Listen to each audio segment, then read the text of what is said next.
Hello ಎಲ್ಲರಿಗೂ ನಮಸ್ಕಾರ. ಎಲ್ಲರೂ ಹೇಗಿದ್ದೀರಾ? ಐ ಹೋಪ್ ಎಲ್ಲರೂ ಚೆನ್ನಾಗಿದ್ದೀರಾ ಅಂತ ಭಾವಿಸ್ತೀನಿ. ನಾನು ನಿಮ್ಮ ಪ್ರೀತಿಯ Shaila Satish. Welcome back to my channel.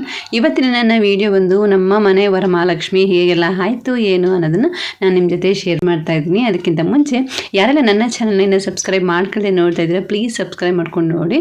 ಹಾಗೆ ಈ ವಿಡಿಯೋ ನಿಮಗೆ ಸ್ವಲ್ಪನಾದರೂ ಇಷ್ಟ ಆದರೆ ಒಂದು ಲೈಕ್ ಕೊಟ್ಟಾಗೋದನ್ನು ಮರಿಬೇಡಿ. ಶ್ರಾವಣ ಮಾಸ ಬಂತು ಅಂದರೆ ಸಾಕು, ಸಾಲು ಸಾಲು ಹಬ್ಬಗಳ ಸಾಲೇ ಇದೆ ಅಂತಲೇ ಹೇಳ್ಬೋದು. ಸೊ ಅದರಲ್ಲಿ ಭೀಮನಮಸ್ಯೆ ಆದಮೇಲೆ ಬರುವಂಥದ್ದು ಈ ವರಮಹಾಲಕ್ಷ್ಮಿ ಹಬ್ಬ. ಅಂದರೆ ಹಬ್ಬ ಅಂತ ಹೇಳೋದಕ್ಕಿಂತ ವ್ರತ ಅಂತ ಹೇಳಿದ್ರೆ ಇದು ಸರಿಯಾಗುತ್ತೆ ಅಂತ ಅನಿಸುತ್ತೆ. ಎಸ್, ಅಫ್ಕೋರ್ಸ್ ವರಮಹಾಲಕ್ಷ್ಮಿ ವ್ರತ ಹೇಗಾಯಿತು ಅನ್ನೋದನ್ನು ನಾನಿವತ್ತು ತಿಳಿಸ್ಕೊಡ್ತೀನಿ. ನಿಮ್ಮೆಲ್ರಿಗೂ ಗೊತ್ತಿರೋ ಹಾಗೆ ಸಾಕಷ್ಟು ಕೆಲಸಗಳು ಹಿಂದಿನ ದಿನ ಕಾಯ್ಕೊಂಡು ಕೂತಿರುತ್ತೆ ಅಂತಲೇ ಹೇಳ್ಬೋದು. ಯಾವುದನ್ನು ಮಾಡೋದು ಯಾವುದನ್ನು ಬಿಡೋದು ಅಂತಲೇ ಗೊತ್ತಾಗಲ್ಲ, ಅಷ್ಟು ಕೆಲಸಗಳು ಇದ್ದೇ ಇರುತ್ತೆ. ಸೊ ಹಿಂದಿನ ದಿವಸ ಬೆಳಿಗ್ಗೆಯಿಂದನೇ ಕ್ಲೀನಿಂಗ್ ಎಲ್ಲ ಶುರುವಾಯಿತು. ಸೊ ದೇವ್ರ ಮನೆ ಪಾತ್ರೆಗಳೆಲ್ಲ ತೊಳೆದು ಇಟ್ಟಾಯಿತು. ಸೊ ದೇವ್ರ ಮನೆ ಪಾತ್ರೆಗಳೆಲ್ಲ ಸ್ವಲ್ಪ ಎಕ್ಸ್ಟ್ರಾನೇ ಇರುತ್ತೆ ಈ ಹಬ್ಬಕ್ಕೆ. ಯಾಕಂದರೆ ನಾವು ವರಮಹಾಲಕ್ಷ್ಮಿ ಎಲ್ಲ ಹೊರಗಡೆ ಕೂರಿಸೋದ್ರಿಂದ ಅದಕ್ಕೆ ಬೇಕಾದಷ್ಟು ಐಟಮ್ಸ್ ಎಲ್ಲ ನಾವು ತೊಳೆದೆಲ್ಲ ಇಟ್ಕೊಬೇಕಾಗುತ್ತೆ. ಸೊ ಅದೆಲ್ಲ ರೆಡಿ ಮಾಡಿ ಇಟ್ಕೊಂಡೆ. ಹಾಗೆ ನಾನು ಲಕ್ಷ್ಮಿಗೆ ಅಂತ ಹೇಳ್ಬಿಟ್ಟು ಈ ಸ್ಯಾರಿನ ಡ್ರೇಪ್ ಮಾಡ್ತಾಯಿದ್ದೀನಿ. ಹೊಸ ಸ್ಯಾರಿ ಆ್ಯಕ್ಚುಲಿ ಇದು ಆಫರಲ್ಲಿ ಇತ್ತಲ್ವ, ಆಷಾಢ ಆಫರ್ ಇತ್ತಲ್ವ, ಹಾಗಾಗಿ ತಗೊಂಡಿದ್ದೆ. ಸೊ ಇದನ್ನು ಹೊಡ್ಸೋಣ ಅಂತ ಹೇಳ್ಬಿಟ್ಟು ಬ್ಲೌಸ್ ಪೀಸ್ನ ಕಟ್ ಮಾಡಿ ಹಾಕ್ತಾಯಿದ್ದೀನಿ. ಸೊ ಕೆಲವರು ಕಟ್ ಮಾಡಿದೆ ಅಂತಲೇ ಹಾಕ್ತಾರೆ, ಬಟ್ ಅಮ್ಮನವರ ಕೈಗಳಿಗೆ ಬೇಕಾಗುತ್ತಲ್ವ, ಹಾಗಾಗಿ ಈ ಬ್ಲೌಸ್ ಪೀಸ್ನ ಕಟ್ ಮಾಡಿ ಯೂಸ್ ಮಾಡ್ಕೊತೀನಿ. ಹಿಂದಿನ ದಿನವೇ ಸ್ಕ್ರೀನ್ ಡೆಕೋರೇಷನ್ ಎಲ್ಲ ಮುಗಿಸಿ ಹಾಗೆ ಸ್ಯಾರಿ ಡ್ರೈಪಿಂಗ್ ಕೂಡ ಮುಗಿಸಿದ್ದೆ. ಅಟ್ಲೀಸ್ಟ್ ರವೆ ಉಂಡೆ ಮತ್ತು ಕೋಡುಬಳೆ ಆದರೂ ಮಾಡ್ಕೊಳ್ಳೋಣ ಅಂತ ಹೇಳ್ಬಿಟ್ಟು ಮಾಡ್ಕೊಂಡಿದ್ದೀನಿ.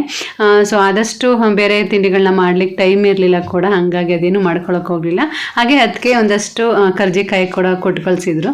ಸೊ ಅದು ಇತ್ತಲ್ವ ಸಾಕು ಅಂತ ಹೇಳ್ಬಿಟ್ಟು ಜಸ್ಟ್ ಒಂದಷ್ಟು ರವೆ ಉಂಡೆ ಮತ್ತು ಕೋಡುಬಳೆ ಕೂಡ ಮಾಡಿಕೊಂಡೆ ಅಷ್ಟೇ. ಹಾಗೆ ಇದು ಬಂದು ನೆಕ್ಸ್ಟ್ ಡೇ ಅಂದರೆ ವರಮಹಾಲಕ್ಷ್ಮಿ ವ್ರತದ ದಿನದ ಒಂದು ಬೆಳಿಗ್ಗೆ ಆಗಿರುತ್ತೆ. ಮೊದಲಿಗೆ ಎಲ್ಲರಿಗೂ ಗುಡ್ ಮಾರ್ನಿಂಗ್ ಮತ್ತು ವರಮಹಾಲಕ್ಷ್ಮಿ ಹಬ್ಬದ ಹಾರ್ದಿಕ ಶುಭಾಶಯಗಳು. ತಾಯಿ ಲಕ್ಷ್ಮಿ ನಿಮ್ಮ ಬಾಳಲ್ಲಿ ಸುಖ, ಶಾಂತಿ, ನೆಮ್ಮದಿ, ಆಯಸ್ಸು, ಆರೋಗ್ಯ, ಐಶ್ವರ್ಯ ಎಲ್ಲವನ್ನ ಕರುಣಿಸಿ ನಿಮ್ಮ ಬಾಳು ಬೆಳಕಾಗಲಿ ಅಂತ ಆ ದೇವರ ಹತ್ರ ಪ್ರಾರ್ಥಿಸ್ತೇನೆ. ಈ ವರಮಹಾಲಕ್ಷ್ಮಿ ಹಬ್ಬಕ್ಕೆ ಯಾಕೆ ಹೀಗಾಗುತ್ತೆ ಅಂತ ಅನಿಸುತ್ತೆ ಕೆಲವೊಮ್ಮೆ. ಹೂಗಳು, ಹಣ್ಣುಗಳು ಮತ್ತು ಈ ಬಾಳೆಕಂದು ಯಾವುದನ್ನು ರೇಟ್ ಕೇಳೋಕ್ಕಾಗಲ್ಲ, ಅಷ್ಟು ಗಗನಕ್ಕೆ ಏರ್ ಕೂತಿರುತ್ತೆ. ಎಷ್ಟು ರೇಟ್ ಹೇಳ್ತಾರೆ ಅಂತ ಮಾರ್ಕೆಟಲ್ಲಿ ಅಷ್ಟು ರೇಟ್ ಹೇಳ್ತಾ ಇರ್ತಾರೆ. ಸೊ ಯಾವುದನ್ನು ನಾವು ಪರ್ಚೇಸ್ ಮಾಡಬೇಕು ಯಾವುದನ್ನು ಬಿಡಬೇಕು ಅಂತಲೇ ಗೊತ್ತಾಗಲ್ಲ, ಅಷ್ಟು ರೇಟ್ ಇರುತ್ತೆ. ಕನಕಾಂಬರ ಅಂತೂ ಗಗನಕ್ಕೆ ಏರ್ಬಿಟ್ಟಿದೆ ಅಂತಲೇ ಹೇಳ್ಬೋದು. ಕನಕಾಂಬರ ತಗೊಳ್ಳೋರು ಏನಿದ್ರು ರಿಚ್ ಪೀಪಲ್ ಆಗಿರಬೇಕು, ಆ ಥರ ಆಗಿಬಿಟ್ಟಿತ್ತು. ಯಾಕಂದರೆ KGಗೆ 4,000 5,000 ಆಗಿಬಿಟ್ಟಿತ್ತು. ಹಾಗೆ ಕನಕಾಂಬರ ಹೂಗಳನ್ನು ಸ್ಕಿಪ್ ಮಾಡಿ ಉಳಿದಂಥ ಎಲ್ಲ ಹೂಗಳನ್ನು ತಂದು ಇಟ್ಕೊಂಡ್ವಿ. ಹಣ್ಣುಗಳು ಅಷ್ಟೇ, ಹಣ್ಣುಗಳಂತೂ ನಾವು ಯಾರು ಕಮ್ಮಿ, ಹೂಗಿಂದ ನಾನು ಯಾಕೆ ಕಡಿಮೆ ಆಗಬೇಕು ಅಂತ ಏನೋ ಗೊತ್ತಿಲ್ಲ. ಹಣ್ಣುಗಳು ಕೂಡ ತುಂಬ ದುಬಾರಿ ಬೆಲೆ ಆಗಿಬಿಟ್ಟಿತ್ತು. ಸೊ ಅಂದ್ರೂ ಸ್ವಲ್ಪ ಪೂಜೆಗೆ ಅಂತ ಬೇಕಲ್ವ, ಹಾಗಾಗಿ ಒಂದಷ್ಟು ಹಣ್ಣುಗಳನ್ನು ಕೂಡ ಪರ್ಚೇಸ್ ಮಾಡಿ ತಂದ್ವಿ. ಹಾಗೆ ಇದೆಲ್ಲ ತಯಾರಿಗಳನ್ನು ಮಾಡಿ ನಂತರ ಪೂಜೆನ ಸ್ಟಾರ್ಟ್ ಮಾಡಿಕೊಂಡೆ. ಅದೇನೋ ಗೊತ್ತಿಲ್ಲ, ಈ ಹಬ್ಬಕ್ಕಂತೂ ಎಷ್ಟು ತಗೊಂಡೋಗಿ ಇಡ್ತಾ ಇದ್ರೂ ಸಮಾಧಾನ ಅಂತ ಅನ್ಸೋದೇ ಇಲ್ಲ. ಸೊ ಅಲ್ಲೇ ಅದಿಡೋಣ ಇಲ್ಲಿ ಇದಿಡೋಣ ಅಂತ ಅನ್ನಿಸ್ತಾನೆ ಇರುತ್ತೆ. ಹಾಗೆ ಬಹಳಷ್ಟು ಮನೆ ಕ್ಲೀನಿಂಗ್ ಕೆಲಸಗಳಾಗಿರ್ಬೋದು ಮತ್ತು ದೇವ್ರ ಕೂರಿಸ್ಲಿಕ್ಕೆ ಎಲ್ಲ ರೆಡಿ ಮಾಡ್ಕೊಳ್ಳೋದಿರ್ಬೋದು, ತುಂಬಾ ಕೆಲಸ ಇರುತ್ತೆ. ಸೊ ಹಂಗಾಗಿ ಬ್ರಾಹ್ಮಿ ಮುಹೂರ್ತದಲ್ಲಿ ಪೂಜೆ ಮಾಡೋಕ್ಕಾಗಲ್ಲ ಆ್ಯಕ್ಚುಲಿ. ಸೊ ಹಂಗಾಗಿ ಸ್ವಲ್ಪ ಲೇಟಾಗೇ ಪೂಜೆ ಮಾಡಿದೆ.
ಹಾಗೆ ಪೂಜೆ ಎಲ್ಲ ಮುಗಿಸು ಅದಾದ ನಂತರ ನಾನು ಕುಂಕುಮಾರ್ಚನೆ ಮಾಡೋಣ ಅಂತ ಹೇಳ್ಬಿಟ್ಟು ಸೊ ಅಷ್ಟೋತ್ತರವನ್ನು ಟಿ ವಿಯಲ್ಲಿ ಪ್ಲೇ ಮಾಡಿಬಿಟ್ಟು ನಾನು ಕುಂಕುಮಾರ್ಚನೆಯನ್ನು ಮಾಡ್ತಾಯಿದ್ದೆ. ಕೆಲವರು ಬುಕ್ಕಲ್ಲೂ ಕೂಡ ಓದ್ಕೊಂಡು ಕುಂಕುಮಾರ್ಚನೆ ಮಾಡ್ತಾರೆ. ನಾನು ಟಿ ವಿಯಲ್ಲಿ ಆನ್ ಮಾಡಿ ಬಿಟ್ಬಿಟ್ಟು ಅದ್ರ ಜೊತೆ ಪಠಿಸ್ತಾ ಕುಂಕುಮಾರ್ಚನೆನ ಮಾಡ್ತೀನಿ. ಯಾವ ರೀತಿ ಆದರೂ ಮಾಡ್ಬೋದು, ನಿಮ್ಮ ಅನುಕೂಲಕ್ಕೆ ತಕ್ಕ ಹಾಗೆ ಮಾಡ್ಬೋದು. ಹಾಗೆ ಒಂದು ಕೈಯಲ್ಲಿ ಕುಂಕುಮಾರ್ಚನೆನ ಮಾಡ್ತಾ ಹಾಗೆ ಇನ್ನೊಂದು ಕೈಯಲ್ಲಿ ಬುಕ್ ಇಟ್ಕೊಂಡು ಓದ್ತಾ ಕೂಡ ನಾವು ಕುಂಕುಮಾರ್ಚನೆಯನ್ನು ಮಾಡ್ಬೋದು. ತುಂಬ ಒಳ್ಳೆಯದಾಗುತ್ತೆ ಈ ಕುಂಕುಮಾರ್ಚನೆ ಮಾಡೋದ್ರಿಂದ. ಲಕ್ಷ್ಮೀ ದೇವಿಗೆ ತುಂಬ ಪ್ರಿಯ ಅಂತಲೇ ಹೇಳ್ಬೋದು. ಸೊ ಈ ಕುಂಕುಮಾರ್ಚನೆ ಮಾಡಿದ್ದಂತಹ ಕುಂಕುಮನ ನಾವು ಇಟ್ಕೊಂಡು ಡೈಲಿ ಯೂಸ್ ಮಾಡಿದ್ರೆ ತುಂಬಾ ಒಳ್ಳೆಯದಾಗುತ್ತೆ. ಸೊ ಅದಕ್ಕೋಸ್ಕರ ಈ ರೀತಿ ಮಾಡಿದಂತಹ ಕುಂಕುಮನ ನಾನು ಒಂದು ಡಬ್ಬಕ್ಕೆ ಹಾಕಿ ಎತ್ತಿಟ್ಕೊಂಡು ಅದನ್ನು ಡೈಲಿ ಬಳಸ್ತಾ ಇರ್ತೀನಿ. ಇನ್ನು ವರಮಹಾಲಕ್ಷ್ಮಿ ಹಬ್ಬ ಮಾಡಲಿಕ್ಕೆ ಇದೇ ರೀತಿ ಮಾಡಬೇಕು ಅನ್ನೋ ನಿಯಮ ಆ ಥರ ಏನೂ ಇಲ್ಲ. ಅಂದರೆ ನಮ್ಮ ಅನುಕೂಲಕ್ಕೆ ತಕ್ಕಂಗೆ ಅದನ್ನೇ ಹಾಕಬೇಕು, ಇದನ್ನೇ ಹಾಕಬೇಕು, ಇಷ್ಟು ದುಡ್ಡಿಗೆ ಹೂ ತರಬೇಕು, ಇಷ್ಟು ದುಡ್ಡಿಗೆ ಹಣ್ಣು ತರಬೇಕು, ಆ ಥರ ಏನೂ ಇಲ್ಲ. ನಮ್ಮ ಹತ್ರ ಏನಿದೆಯೋ ದೇವ್ರು ನಮಗೆ ಏನು ಕೊಟ್ಟಿದೆಯೋ ಅದರಲ್ಲಿ ತೃಪ್ತಿಯಾಗಿ ಮನಸ್ಫೂರ್ತಿಯಾಗಿ ನಾವು ಹಬ್ಬ ಮಾಡಿದ್ರೇ ಸಾಕು. ಅದೇ ಬೇಕು ಇದೇ ಬೇಕು ಅಂತ ಹಠ ಇಟ್ಕೊಂಡೆಲ್ಲ ಮಾಡಬೇಕಾದ ಅವಶ್ಯಕತೆ ಇಲ್ಲ. ಭಕ್ತಿ ಮಾತ್ರ ಮುಖ್ಯ ಆಗುತ್ತೆ ಈ ಒಂದು ರಥದಲ್ಲಿ. ಹಾಗೆ ಸತೀಶ್ ಅವರು ಮತ್ತು ಪ್ರೀತಮ್ ಇಬ್ಬರು ಕೂಡ ಫ್ರೆಶ್ ಅಪ್ ಆಗಿಬಿಟ್ಟು ಬಂದು ಅವರು ಕೂಡ ನಮಸ್ಕಾರ ಎಲ್ಲ ಮಾಡಿಕೊಂಡ್ರು. ಆ್ಯಕ್ಚುಲಿ ನಾನು ಮೊದಲೇ ಪೂಜೆ ಮಾಡಿಬಿಟ್ಟಿರ್ತೀನಿ, ಟೈಮ್ ಪ್ರಕಾರ ಪೂಜೆ ಮಾಡಬೇಕಲ್ವ, ಹಾಗಾಗಿ ಆಮೇಲೆ ಬಂದು ಇವರೆಲ್ಲ ನಮಸ್ಕಾರ ಮಾಡ್ತಾರೆ. ಸೊ ಹಾಗೆ ನನ್ನ ತಂಗಿ ಮಗಳು ಅಮೃತ ಕೂಡ ಬಂದು ನಮಸ್ಕಾರ ಎಲ್ಲ ಮಾಡಿಕೊಂಡ್ಲು. ಹಾಗೆ ನಮ್ಮ ತಂಗಿ ಹಸ್ಬೆಂಡ್ ಎಲ್ಲ ಬಂದು ಅವರು ಕೂಡ ದೇವಿಗೆ ನಮಸ್ಕಾರ ಮಾಡ್ತಾರೆ. ಸೊ ಹಾಗೆ ನಾವು ಕೂಡ ಅಲ್ಲಿಗೆ ಹೋಗಿ ನಮಸ್ಕಾರ ಮಾಡಿಬಿಟ್ಟು ಬರ್ತೀವಿ. ಅದೇ ರೀತಿ ಅಂದರೆ ಒಟ್ಟಿಗೆ ಇದ್ದಾಗ ಒಂದೇ ಕಡೆ ಕೂರಿಸಿ ಮಾಡ್ತಾ ಇದ್ದಲ್ವ, ಇವಾಗ ಅಂದರೆ ಎರಡು ಮನೆಯಲ್ಲೂ ಕೂಡ ಮಾಡಬೇಕಾಗತ್ತಲ್ವ, ಹಾಗಾಗಿ ಎರಡು ಮನೆಯಲ್ಲೂ ಮಾಡೋದಷ್ಟೇ. ಹಾಗೆ ಇವತ್ತು ರಜಾ ಇಲ್ದಿರೋ ಕಾರಣ ಪ್ರಶಾಂತ್ ಕೂಡ ಬರಲಿಕ್ಕಾಗಲಿಲ್ಲ. ಹಾಗೆ ಅತ್ತೆ ಕೂಡ ಅದಕ್ಕೆ ಮನೇಲೇ ಇದ್ದರು. ಸೊ ಅವರು ಅಲ್ಲೇ ಸೆಲೆಬ್ರೇಟ್ ಮಾಡಿದ್ದಾಯಿತು.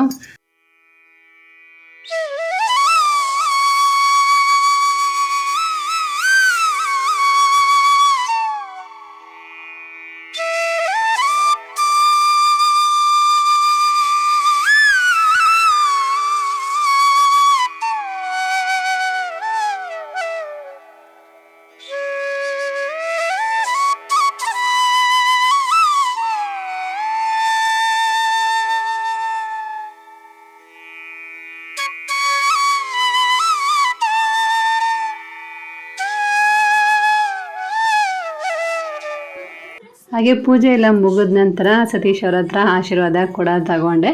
ಹಾಗೆ ಇನ್ನೊಂದಷ್ಟು ಕ್ಲಿಪ್ಪಿಂಗ್ಸ್ ಎಲ್ಲ ಬೇಕಾಗಿತ್ತು ಶಾರ್ಟ್ಸ್ಗೆಲ್ಲ. ಸೊ ಪ್ರೀತು ಹತ್ರ ಹೇಳಿ ಒಂದಷ್ಟು ದೀಪಗಳೆಲ್ಲ ಇಟ್ಕೊಂಡು ಒಂದಷ್ಟು ವಿಡಿಯೋ ಶಾರ್ಟ್ಸ್ಗಳನ್ನ ತಗೊಂಡೆ. ಸೊ ಅದಾದ ನಂತರ ಸ್ವಲ್ಪ ಕುಂಕುಮಕ್ಕೆ ಬಂದವ್ರಿಗೆಲ್ಲ ಕೊಬ್ಬರಿ ಸಕ್ಕರೆ ಮಾಡ್ತೀವಿ, ಪ್ಯಾಕೆಟ್ ಎಲ್ಲ ಮಾಡಿ ಕೊಡ್ತೀವಿ. ಸೊ ಅದು ಮಾಡಿರಲಿಲ್ಲ. ಸೊ ಹಂಗಾಗಿ ಸ್ವಲ್ಪ ಟೈಮ್ ಇತ್ತಲ್ವ, ಇವಾಗ ಯಾರು ಕುಂಕುಮಕ್ಕೆ ಬರೋರು ಇರಲಿಲ್ಲ, ಹಾಗಾಗಿ ಮಾಡ್ಕೊಂಬಿಡೋಣ ಅಂತ ಹೇಳ್ಬಿಟ್ಟು ಸೊ ಅದೆಲ್ಲ ರೆಡಿ ಮಾಡಿಕೊಂಡು ಪ್ಯಾಕೆಟ್ಸ್ ಎಲ್ಲ ರೆಡಿ ಮಾಡಿಕೊಂಡೆ.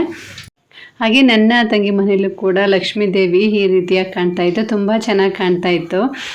ಹಾಗೆ ನಾನು ಸತೀಶ್ ಅವರಿಬ್ಬರು ಹೋಗಿ ಅಲ್ಲಿ ನಮಸ್ಕಾರ ಎಲ್ಲ ಮಾಡಿ ಪೂಜೆ ಎಲ್ಲ ಮಾಡಿಬಿಟ್ಟು ಬಂದ್ವಿ. ಹಾಗೆ ಆ್ಯಕ್ಚುಲಿ ನಾನು ವ್ರತದ ದಾರವನ್ನು ಕಟ್ಕೊಂಡಿರಲಿಲ್ಲ. ಸೊ ಹಂಗೆ ದೇವ್ರ ಹತ್ರ ಇಟ್ಟಿದ್ದೆ ದಾರ ಎಲ್ಲ ರೆಡಿ ಮಾಡಿ. ಸೊ ಅದನ್ನು ತಗೊಂಡೋಗಿ ನನ್ನ ತಂಗಿ ಶೀಲಾ ಹತ್ರನೇ ಕಟ್ಟಿಸ್ಕೊಂಡೆ.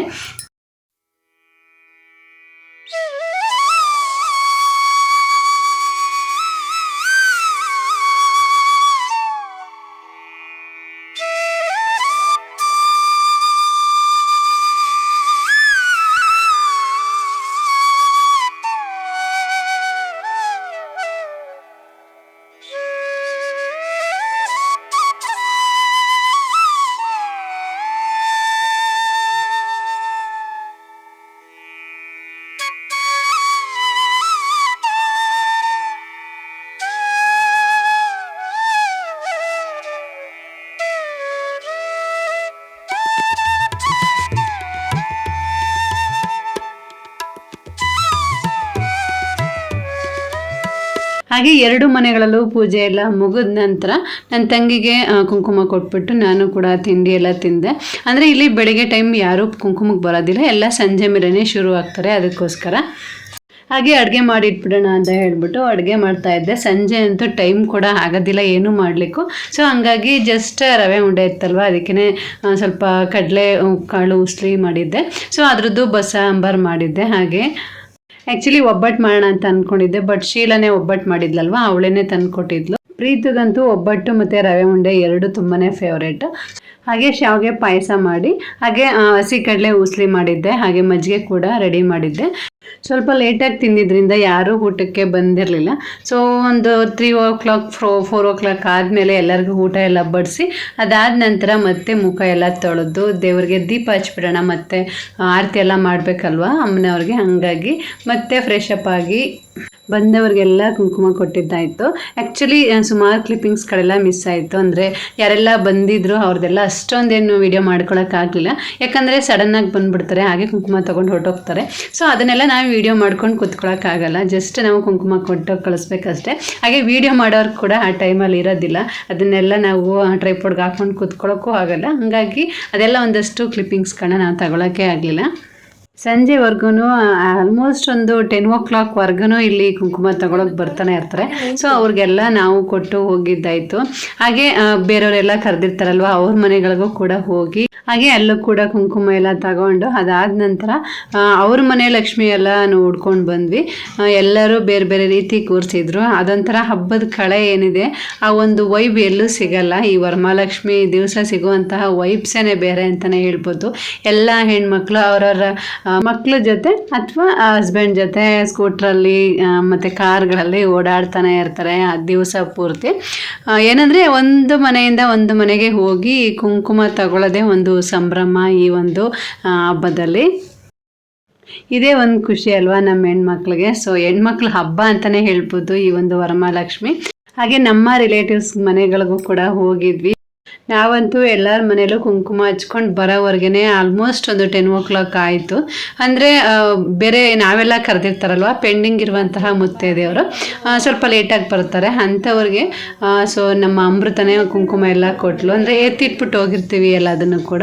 ಸೊ ಯಾರೆಲ್ಲ ನಾವಿದ್ದಾಗ ಬಂದಿರಲ್ಲ, ಆವಾಗ ಅವಳಿಗೆ ಹೇಳ್ಬಿಟ್ಟು ಹೋಗಿರ್ತೀವಿ ಅಮೃತಂಗೆ ಕೊಡು ಅಂತ ಹೇಳ್ಬಿಟ್ಟು. ಸೊ ಅವಳು ಕೊಟ್ಟಿರ್ತಾಳೆ ಕುಂಕುಮನ.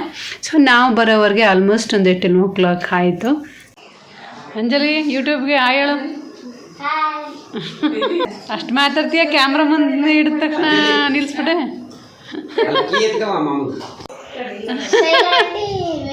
ಚಾನಲ್ಗೆ ಎಲ್ಲರೂ ಲೈಕ್, ಸಬ್ಸ್ಕ್ರೈಬ್ ಮತ್ತೆ ಕಮೆಂಟ್ ಮಾಡಿ. ಎಲ್ಲಿ ನಿಮ್ಮ ಮನೆ ಲಕ್ಷ್ಮಿ ತೋರಿಸು.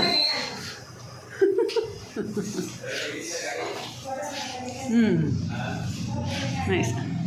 ಅದೊಂದು ಲಕ್ಷ್ಮಿ, ನೀನೊಂದು ಲಕ್ಷ್ಮಿ.